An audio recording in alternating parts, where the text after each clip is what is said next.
Gaano mo kadalas niyayakap yung pamilya mo o yung mga kasama mo sa bahay? Katulad ng tatay mo, ng nanay mo, mga kapatid mo.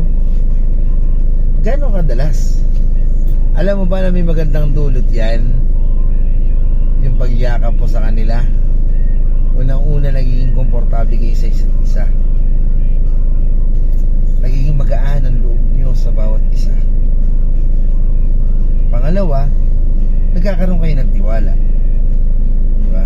Kasi unang-una, pamilya mo yan eh. Kailangan talaga pagkatiwalaan mo sila. Kasi nga pamilya mo sila.